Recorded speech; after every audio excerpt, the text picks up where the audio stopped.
اعوذ باللہ من الشیطان الرجیم بسم اللہ الرحمن الرحیم وما لکم لا تقاتلون فی سبیل اللہ والمستضعفین من الرجال والنساء والولدان الذین یقولون ربنا اخرجنا من هذه القریۃ الظالم اہلها واجعل لنا من لدنک ولیا واجعل لنا من لدنک نصیرا الذین آمنوا یقاتلون فی سبیل اللہ والذین کفروا یقاتلون فی سبیل الطاغوت فقاتلوا اولیاء الشیطان ان کید الشیطان کان ضعیفا۔ ترجمہ: وما لکم، اور تمہیں کیا ہوا،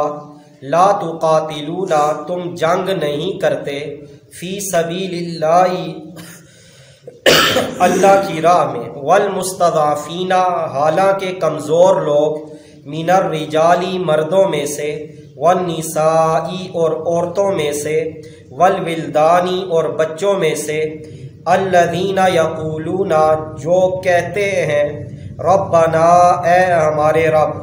اخرجنا، تو ہمیں نکال دے، من ہذہ القریۃ، اس بستی سے، الظالمی، کے ظالم ہیں، اہلھا، اس کے رہنے والے، واجعل لنا، اور تو بنا ہمارے لیے، من لدنک، اپنے پاس سے، ولیا، کوئی حمایتی، واجعل لنا، اور تو بنا ہمارے لیے، من لدنک، اپنے پاس سے، نصیرا، کوئی مددگار، الذین، وہ لوگ، آمنو، جو ایمان لائے، یقاتلون، وہ جنگ کرتے ہیں، فی سبیل اللہ، اللہ کی راہ میں، والذین، اور وہ لوگ، کفروا، جو کافر ہیں، یقاتلون، وہ جنگ کرتے ہیں،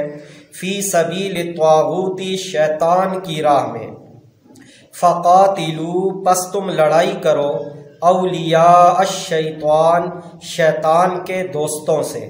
انا، بے شک، کید الشیطانی، شیطان کی تدبیر، کان ضعیفا، کمزور ہے۔ یہ اس رکوع کی آخری دو آیات کا ترجمہ ہے۔ جہاد کا مضمون چل رہا ہے گزشتہ کئی آیات سے، اور کل بھی ہم نے پڑھا کہ اللہ کے راستے میں تم جہاد کرو اور اللہ کی خاطر لڑائی میں حصہ لو، اور پھر دونوں صورتیں، چاہے تم غازی بن کر لوٹو یا تم شہید ہو جاؤ، اللہ رب العزت ان دونوں صورتوں میں تمہارے ساتھ اجر عظیم کا وعدہ کرتا ہے۔ اللہ خود بڑا ہے، اللہ کا اجر بھی بڑا ہے۔ آج کی آیات کے اندر جہاد کی ایک اور علت اور سبب کو اللہ رب العزت نے بیان کیا ہے کہ جب مسلمان کسی کافر کے ہاتھ میں مظلوم اور بے بس جکڑے ہوئے ہوں تو باقی مسلمانوں کی ذمہ داری ہے اور ان کا یہ فریضہ ہے کہ وہ ان مظلوم مسلمانوں کو چھڑانے کے لیے کفار کی طرف یلغار کریں اور ان کفار کے ساتھ جہاد کر کے اپنے مسلمانوں کو چھڑائیں۔ اور پس منظر ان آیات کا یہ ہے کہ جب مکہ مکرمہ کے اندر دعوت اسلام دینے کے جرم میں مسلمانوں کو اور صحابہ کو طرح طرح سے ستایا جانے لگا، اذیتیں دی جانے لگیں، تو ہجرت کا حکم آ گیا۔ چنانچہ نبی صلی اللہ علیہ وسلم نے بھی ہجرت فرمائی، اور باقی جس طرح موقع ہوا صحابہ کرام بھی ہجرت فرما کر مدینہ منورہ آ گئے۔ پیچھے مکہ میں کچھ کمزور مسلمان رہ گئے جو جسمانی اعتبار سے بھی کمزور تھے، مالی اعتبار سے بھی بے سر و سامانی کی حالت میں تھے، ہجرت کرنے کے لیے ان کے پاس وسائل نہیں تھے، یا وہ خواتین تھیں یا چھوٹے بچے تھے۔ اب یہ کفار کی قید میں چلے گئے اور کفار نے انہیں طرح طرح سے ستایا، ان پہ ظلم و ستم کے پہاڑ ڈھائے تاکہ کسی طرح یہ اپنے دین کو چھوڑ دیں اور واپس ہمارے بتوں والے مذہب کی طرف لوٹ آئیں۔ تو اب یہ بے بس اور مجبور مسلمان تھے اور ادھر مقابلہ کر سکتے نہیں تھے، تو ایک دعا کا سہارا تھا۔ چنانچہ یہ اللہ کے حضور گڑ گڑاتے تھے، آوزاری کرتے تھے اور دعا کرتے تھے کہ اے اللہ ہمیں اس مکہ سے نکال دے کہ یہاں کے لوگ ہم پہ ظلم کے پہاڑ ڈھا رہے ہیں، اور اے اللہ ہمارے لیے کوئی مددگار آ جائے، کوئی ہمارا حمایتی آ جائے۔ تو اللہ نے ان کی دعا کو قبول کیا، جہاد کا حکم نازل ہوا، 10,000 کا لشکر لے کر مسلمان حضور صلی اللہ علیہ وسلم کی قیادت میں مکہ کو فتح کرتے ہیں۔ اور یہ تمام بے بس بے کس مظلوم مسلمان جو ہیں ان کی دعاؤں کو اللہ نے قبول کیا اور انہیں کفار کے چنگل سے آزادی نصیب ہوئی۔ تو یہ آیت خاص اس واقعے کے ساتھ ہی اس کا حکم نہیں ہے، کسی بھی زمانے میں کہیں بھی مسلمان اگر مظلوم ہو تو باقی مسلمانوں کا فرض ہے کہ وہ اپنے ان مجبور اور مظلوم مسلمانوں کی مدد کریں، کیونکہ سارے مسلمان جو ہیں پوری دنیا میں بسنے والے انتظامی ترتیب کی وجہ سے ملکوں میں بٹے ہوئے ہیں، لیکن بحیثیت مذہب اسلام، عقیدہ، ایمان اور توحید کا یہ سب کے سب ایک ہے۔ اور حضور علیہ السلام نے فرمایا المؤمنون کا جسد واحد، مومن ایک جسم کی طرح ہے۔ اب ایک جسم کے ساتھ کیوں تشبیہ دی ہے؟ اس لیے کہ ان اشتکا عینہ اشتکا کلہ، اگر آدمی کی آنکھ میں تکلیف ہو اور درد ہو تو پورا جسم اس تکلیف اور درد کو محسوس کرتا ہے۔ ان اشتکا رأسہ اشتکا کلہ، اگر سر میں درد ہو تو پورا جسم بے چین ہوتا ہے۔ اسی طرح دنیا بھر میں کہیں بھی مسلمان مظلوم ہو، کہیں بھی ان پہ مظالم ڈھائے جا رہے ہوں تو پوری امت مسلمہ ان کا درد محسوس کرے اور اس درد کے ناطے جو ہے وہ ان کا مقابلہ کرے اور کافروں کے خلاف سینہ سپر ہو جائے اور جہاد کرے۔ یہ مسلمانوں کی ذمہ داری ہے۔ تو یہاں پر اللہ رب العزت نے اسی بات کو نقل کیا کہ وَمَا لَكُمْ لَا تُقَاتِلُونَ فِي سَبِيلِ اللَّهِ، تمہیں کیا ہو گیا کہ تم اللہ کے راستے میں جہاد نہیں کرتے، لڑائی نہیں کرتے، حالانکہ یہ کمزور بے بس مرد، خواتین، بچے یہ دعائیں کر رہے ہیں کہ کوئی ہماری مدد کے لیے آئے اور کوئی ہمارا حمایتی بنے، کوئی ہمارا مددگار بنے، ان کافروں کے چنگل سے ہمیں چھڑائے۔ چنانچہ فقہائے کرام نے یہ مسئلہ لکھا ہے، اگر مشرق کے کسی کونے میں کوئی مسلمان مظلوم اور بے بس ہو، کافر اس پر ظلم کر رہے ہوں، تو مغرب کے مسلمانوں کی ذمہ داری بنتی ہے کہ وہ جا کر ان کی مدد کریں اور ان کی نصرت کریں، کافروں کے ظلم سے ان کو چھٹکائیں۔ اگلی آیت میں فرمایا الذین آمنوا یقاتلون فی سبیل اللہ، ایمان والوں کی تعریف فرمائی کہ جو ایمان والے ہیں یہ اللہ کے راستے میں لڑتے ہیں، ان کا مقصد اللہ کی رضا ہے، اعلاء کلمۃ اللہ، کوئی دنیاوی مفاد نہیں ہوتا، شہرت نہیں، بہادری کی تعریف نہیں، مال غنیمت کا لالچ نہیں، ہم اس لیے لڑتے ہیں کہ اللہ کا دین غالب ہو جائے، اللہ کا کلمہ اور اللہ کا حکم بلند ہو جائے۔ اور اس کے مقابلے میں جو کافر ہیں یقاتلون فی سبیل الطاغوت، وہ شیطان کی راہ میں لڑتے ہیں، ان کے لڑنے کا مقصد بے دینی کو فروغ دینا ہے، شیطان اور اس کی جو تعلیمات ہیں انہیں عام کرنا ہے۔ یہ شیطان کے پجاری ہیں، چنانچہ یہ شیاطین کو خوش کرنے کے لیے لڑتے ہیں۔ تو ایک اللہ کے لیے لڑنے والے، ایک شیطان کے لیے لڑنے والے۔ قرآن کہتا ہے فقاتلوا اولیاء الشیطان، ان شیطانوں کے جو دوست ہیں ان سے لڑائی کرو اور ان کا قلع کما کرو، اپنی تلواروں سے، اپنے اسلحے سے ان کا خاتمہ کرو۔ ان کید الشیطان کان ضعیفا، کہ شیطان کی جو تدابیر ہوتی ہیں وہ بڑی ضعیف ہوتی ہیں، کمزور ہوتی ہیں۔ بظاہر شیطان کے پیروکار یہود و نصارہ یا عالمی دجالی جو ایک پورا سسٹم چل رہا ہے، یورپین یونین کا، امریکہ کا، روس کا، بڑا مضبوط نظر آئے گا، ان کی ٹیکنالوجی، ان کے معاملات، ان کا جاسوسی نظام، ان کی ترقی، لیکن اللہ فرما رہے ہیں کہ یہ مکڑی کے جالے کی طرح ہے، یہ بہت کمزور ہیں۔ جب تم ایمان والے حقیقی طور پر مومن بن کے جب تم نکلو گے تو پھر اللہ رب العزت کی مدد تمہارے ساتھ شامل حال ہو۔ ان ینصرکم اللہ فلا غالب لکم، جب اللہ تمہاری مدد کرے تو پھر کوئی بھی تم پہ غالب نہیں آ سکتا، بھلے اس کے پاس کتنا اسلحہ ہو، کتنی ٹیکنالوجی ہو۔ اور یہ قریب میں طالبان اس کی مثال موجود ہے، روس کے ٹکڑے ٹکڑے کیے، امریکہ کو ناکوں چنے چبوا دیے۔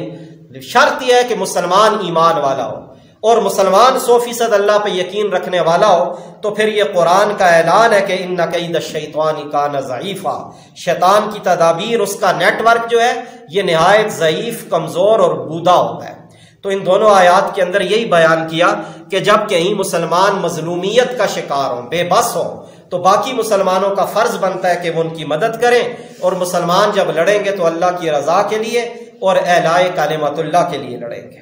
ترجمہ پڑھی وَمَا لَكُمْ، اور تمہیں کیا ہوا، لا تقاتلون، تم جنگ نہیں کرتے، فی سبیل اللہ اللہ کی راہ میں والمستضعفین حالانکہ کمزور لوگ من الرجال مردوں میں سے والنساء اور عورتوں میں سے والولدان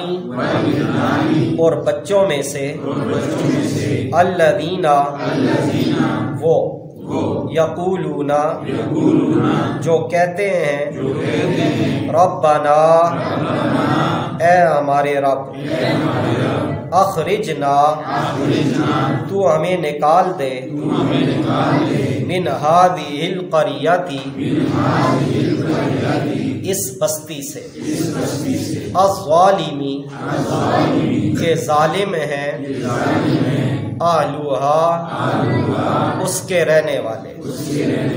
وجعل لنا اور تو بنا ہمارے لیے من لدنک اپنے پاس سے ولیاً کوئی حمایتی وجعل لنا اور تو بنا ہمارے لیے من لدنک اپنے پاس سے نصیرا کوئی مددگار الذین وہ لوگ آمنو جو ایمان لائے یقاتلون وہ لڑائی کرتے ہیں فی سبیل اللہ اللہ کی راہ میں والذین کفروا اور جو کافر ہیں یقاتلون وہ لڑائی کرتے ہیں فی سبیل الطاغوت شیطان کی راہ میں فقاتلوا پس تم لڑائی کرو